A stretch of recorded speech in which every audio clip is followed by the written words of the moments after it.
సార్లు గెలిపించారు హిందూపూర్ ప్రజలంతా. అలాగే మొత్తం నియోజకవర్గం అంతా కూడా వాళ్ళ నాన్నగారు అప్పుడు 3 సార్లు ఇక్కడి నుంచి ప్రాతినిధ్యం వహించడం జరిగింది. మళ్ళీ నేను 3వ సారి ఇక్కడి నుంచి నిలబడుతున్నాను, ఎన్నికల బరిలో ఉన్నాను. ఎంతో అభివృద్ధి చేశాం హిందూపూర్కి. అంటే ప్రతి వాళ్ళ గుండెల్లో ఆ కుటుంబం అంటే ఒక అభిమానం. ఎందుకంటే చెప్పిన మాట నిలబెట్టుకుంటారు వీళ్ళు, చేస్తారు, అభివృద్ధి చేస్తారు. సొంత లాభం కొత్త మనకు అందరూ వేరే వాళ్ళకి ఉపయోగపడాలన్నది సమాజం మీద ఇవ్వాలి.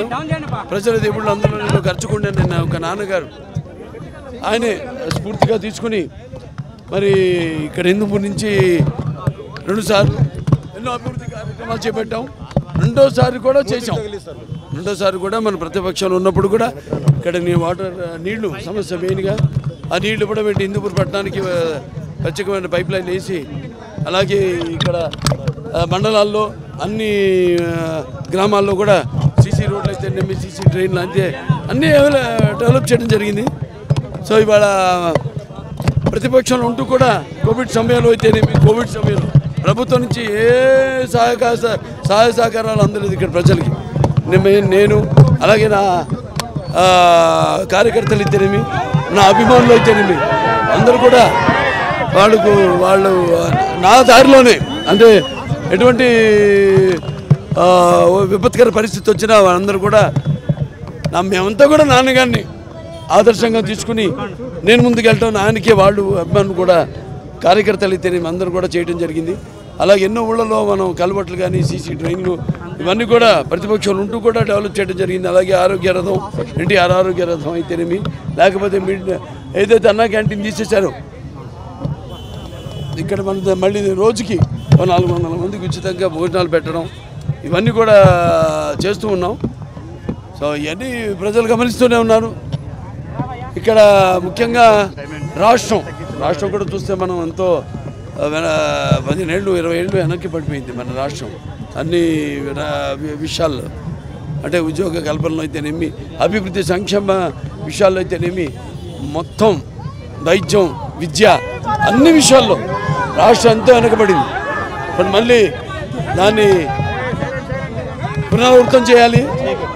ప్రపంచ దేశాలకే ముందు చూపు, అంటే విజన్కి ఆదర్శం నారా చంద్రబాబు నాయుడు గారు.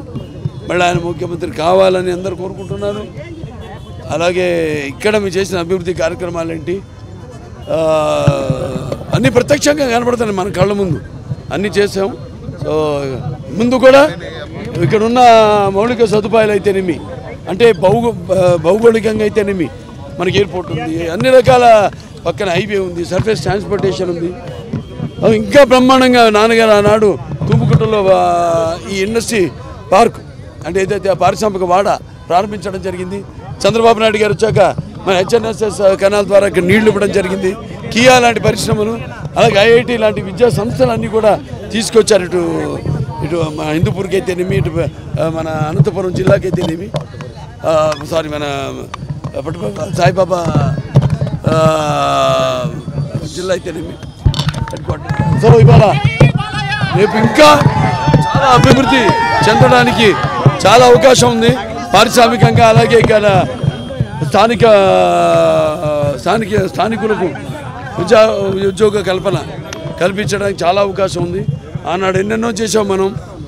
ఇక ముందు ఇంకా ఇక్కడ అందరికి కూడా అన్ని సంక్షేమ అభివృద్ధి కార్యక్రమాలు, పథకాలు అన్నీ అందేటట్టు తప్పకుండా ఇంకా బాగా రెట్టింపు. ఎందుకంటే రాష్ట్రం బాగా వెనకబడిపోయింది ఇప్పుడు 15 సంవత్సరాలు.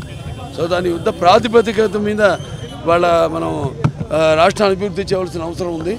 అలాగే ఇక కూటమి, అటు జనసేన అయితేనేమి, బీజేపీ అయితేనేమి, ఈ కూటమి ఒక నిప్పుల ఒక అగ్నిపర్వత విస్ఫోటన, అలాగే ఒక పాశుపతాస్త్రం.